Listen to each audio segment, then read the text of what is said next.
Over the centuries, throughout the Middle Ages, the homeless wandering Jew was a feature of Christian Europe. The Crusader conquests, in the name of Christ, really? In the eastern Mediterranean posed a grave threat to the Jews of that whole area.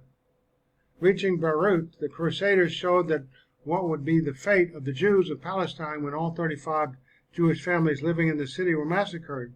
Thousands of Jews were murdered in the Galilee, on the coastal plain in Samaria and Judaea. Many of those who were not murdered were either sold into slavery in Europe or ransomed to the Jewish community in Egypt. From 1099 to 1187, the Crusaders for Christ, with the cross on their shields, killed Jews. But Jesus was a Jew. Wow. From 1099 to 1187, the Crusaders were sovereign in Jerusalem. They drove the Jews from the Jewish quarter of the city and brought in Christian Arab tribes from east of the River Jordan to settle in the Jewish homes and alleyways, which they had so brutally cleared out. After that, a further tragedy, the Tartar invasion from Central Asia, in which thousands of Jews and Christians had been murdered, and Jerusalem devastated once more, just for your beliefs, your religious beliefs. 3.3, medieval persecutions, flight, and hope. During the 8th, 13th century, this is continues to be by the author number 2, which is up here.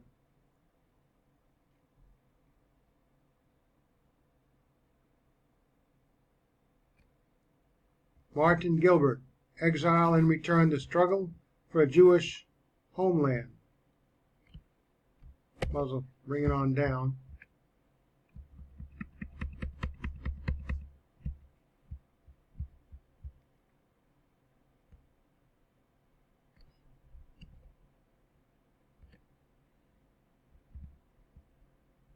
Now this is pages 13 to 25. During the 13th century, the Jews were ferociously persecuted in Morocco and Tunisia. In the 14th century, they were likewise persecuted throughout Christian Europe, where they were blamed totally without cause for the spread of the Black Death, the bubonic plague. Following the Black Death riots, even more Jews fled eastwards, Poland, Lithuania, Eastern Europe, joining those who had fled across the Oder at the time of the Crusader massacres 300 years before. To the west, another tragedy was looming. For the Jews of Spain and Portugal, the mild rule of Islam had been replaced by the harsh rule of Christian kings. In 1355, more than 12,000 Jews were massacred by the mob of Toledo. Can you call them Christian kings?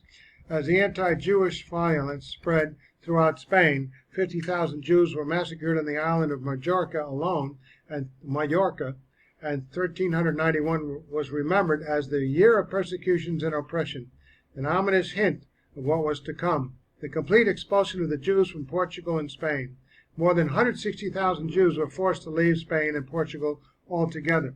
The single largest group, the largest single group, 90,000 in all, went to the thriving cities and towns of the Ottoman Empire, to Algiers and Alexandria, to Damascus, to Smyrna, to Salonika, and to Constantinople, and to the urban and rural centers of Palestine. Many of those who went to Palestine settled in the Galilee. The Jews of Spain who reached Palestine found there a small but vigorous Jewish community, which had maintained itself despite many difficulties since the defeat of the Crusaders and the Muslim reconquest. It was under the tolerant rule of the Mamluk sultans of Egypt that the return of the Jews had gathered momentum. There's kind of lots of irony, one top of the other.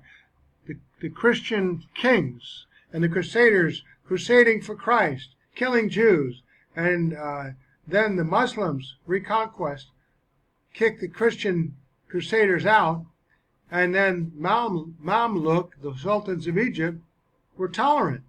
The 15th century had seen no diminution of the Jewish presence in Palestine. Jews continued to return, but Muslim rule had become harsh and tolerant. Can't win. For Christian Europe, the 16th century was one of religious ferment, with the thesis of Martin Luther setting the course for the Protestant Reformation, which is no Reformation at all. It's just another evil religion, Antichrist religion. In 1543, Luther published a pamphlet entitled Of the Jews and Their Lives. Its tone gives a clear flavor of the anti-Semitic literature that circulated in Christian religious circles at the time. Let me fix that. Circulated in Christian circles, religious circles at the time. Luther's pamphlet goes on to tell others to burn synagogues, destroy the homes for Jews, force them to do manual, menial labor, and so on. I did some seminary courses based on some of Luther's writings in the book of Galatians. And he gets so right in one place and then goes nuts on another. Less than 20 years after Luther's anti-Jewish diatribe, a Turkish Sultan, Suleiman I, made it possible for a large number of Jews to return to the Holy Land under the benevolent Muslim rule of the Ottomans. In 1561, Suleiman gave Tiberias, one of the 4 Jewish holy cities, to a former secret Jew from Portugal, Don Joseph Nassi, who rebuilt the city and the villages around it. Jews from Italy and from elsewhere in the Mediterranean area came to settle there. When 100 years later the city fell into ruins, many Jews remained in the nearby villages of the Galilee, farming, fishing, and trading. Elsewhere in the Holy Land in the 16th century, the tolerance of Turkish rule enabled several Jewish communities to maintain their cultural and spiritual unity. In Jerusalem, in Hebron, and in Gaza, Jewish life was also upheld with vigor. The Ottoman rule gave the Jews a chance of a relatively unmolested existence throughout the 16th and 17th centuries. Throughout the 17th century also, when Christian power enabled the Jews to flourish, trade, and live at peace with their neighbors. This was Holland. But as happens so often in the history of the Jewish dispersal, no golden age in one part of the world seemed impossible without a black age elsewhere. 1648 comes along, and while the Jews of Holland were at their most successful and most peaceful, the Jews of Poland, Lithuania, and White Russia, and the Ukraine, those who had found safety more than 300 years before from the Christian persecutions of Germany and Central Europe, were assailed by a violence and hatred without parallel since Roman times. Many found safety by distant flight to Holland, to the Balkans, and even back to Germany, from which their forebears had fled only a few centuries before. Hasidism was a religious movement that appealed to the Jewish masses. It embodied a belief in the need to rejoice in religion, and to do so with song and dance, with zeal and study. Love of the land of Israel played a major part in the Hasidic philosophy, so much so that in 1777 a group of several hundred Hasids, old and young, set off from Russia for Palestine, then under Turkish rule. The Hasids settled in the Galilee, joining the thriving Jewish community there of those whose ancestors had come from Spain and Portugal more than 250 years before. I just wouldn't, wow, those days is awful.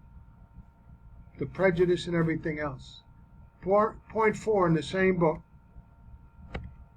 60 years of ferment, 1815-1875. It was therefore the Jews of Greece, protected for more than 350 years by the Ottoman Turks, should have shown loyalty to their Ottoman rulers during the Greek revolt of 1821. Their loyalty certainly cost them a great deal. Jews were murdered by Greeks with savage zeal. Even under Muslim rule, the Jewish condition worsened as the 19th century progressed. In the Persian town of Mashhad, in March 1839, a fanatical Muslim mob incited a false rumor, burst into the century-old Jewish quarter, burned the synagogue, and destroyed the scrolls of the law. A massacre seemed imminent, and was only averted by the revival of one of the curses of medieval society, the forcible conversion of the whole Jewish community to Islam. In secret, they managed to preserve their Judaism. Slowly, small groups of Jews, secret Jews from Mashhad, migrated to Central Asia, to India, to Britain, and to Palestine. What a wonderful religion that Muslim is. Throughout the 1860s, the Jews in Libya were subjected to punitive taxation. Well, so were the early Protestants, too. They were killers of anybody who didn't believe like they did, and they weren't even Christian, although in name only they thought they were. In 1865-4, in the Moroccan cities of Marrakesh and Fez, as many as 500 Jews were killed by the Muslim mob, and a few further 18 were killed in Tunis in 1869. These torments drove the Jews of Arab lands to seek havens elsewhere. Some chose Palestine and the more benevolent rule of the Turkish Sultan. A British Jew, Moses Montefiore, had come to devote his life to the cause of his persecuted fellow Jews, wherever they might be. On 11 June 1842, a grandson of the Duke of Marlborough, I'll put a G in there, Duke of Marlborough, Colonel Charles Churchill wrote to Montefiore that, in his view, the Jews ought to promote the regeneration of Palestine and the eastern Mediterranean region. Were they to do so, Churchill believed, end by obtaining the sovereignty of at least Palestine. Churchill was on their side. Charles Churchill felt strongly that the Jews should resume what he described to Montefiore as their existence as a people. 4 years after his letter in 1845, a fellow Englishman, George Gawler, published a pamphlet urging the establishment of Jewish colonies in Palestine. The efforts of Sir Moses Montefiore to encourage Jewish villages in Palestine were rewarded with success in 1856.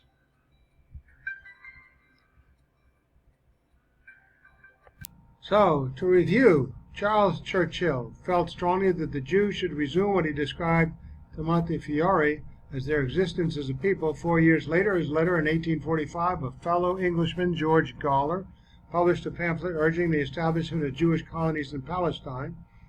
Efforts seem to be reversing this whole thing. The efforts of Sir Moses Montefiore to encourage Jewish villages in Palestine were rewarded with success in 1856. Remember, keep your eye on World Wars I and II, when he received an edict from the Sultan allowing the Jews to buy land there. Wow! In 1819, a virulent outbreak of mob violence, the Heb riots, had shown the depths of popular German anti-Semitism already back then. Throughout Germany, Jews were made the scapegoats for the economic distress that had followed in the wake of the Napoleonic Wars, like they were the cause of it. The cry of Heb, Heb was heard again in Germany 11 years later during the 1830 Revolution, with the result that tens of thousands of German Jews decided to seek a new life from fear in the distant United States. We've been their protectorate for many, many years. As the Jews succeeded in more and more professions, German anti-Semitism grew. May 1867, the Romanians had turned against Jews with savage persecution. Just no end to it. After 1880, there was ill treatment of Russian Jews. We have the Russian Cauldron. Same book, pages 35 to 43. Emancipation brought to European Jewry, 1875 to 1891, for the first time in more than 1,000 years, the myriad opportunities of equal rights and full citizenship. It made the Jew feel less of an alien, encouraging his participation and even his assimilation into the societies of the West. Many Jewish families abandoned their Jewish identity entirely, and by intermarriage brought their Jewish heritage to an end. No such temptation presented itself to the vast mass of Russian Jewry. For them, each decade of the 19th century brought further hardship, conjuring up the image of past troubles rather than the hope of any future easement. With the defeat of Napoleon in 1815, more than 5 million Jews had found themselves within the newly enlarged frontiers of Tsarist Russia, and their numbers grew rapidly. Yet, year by year, their legal and economic situation had worsened. In 1845, Tsar Nicholas conceived the idea of driving the Jews into categories, dividing the Jews into two categories, the useful and the non-useful. In the useful category would be wealthy merchants, craftsmen, of course, and farmers, whose rights would be respected. The non-useful would include the small tradesmen, the poor, the peddlers, and the unemployed, on whom military service would be imposed. March 1881, Tsar Alexander II was assassinated by socialist revolutionaries who called on the people of Russia to overthrow the Tsarist regime. The government struggled to maintain law and order. Quickly, the Jews were singled out as the scapegoat. There you go. By the end of 1881, more than 200 Jewish communities had suffered. In the wake of these persecutions, small groups of Russian Jews gathered together to discuss what was to be done. Some argued in favor of emigration to the United States of America. Others argued in favor of Jewish settlement in Palestine. The latter possibility was also much discussed by the 250,000 Jews of Romania, whose persecution had continued. It was finally decided by the representatives of 32 local Romanian groups that as a first step, 100 families should leave for Palestine in the following year. Thus was born the first positive action of what was to become a great movement of Jews from Romania and Russia to Palestine. By the end of 1882,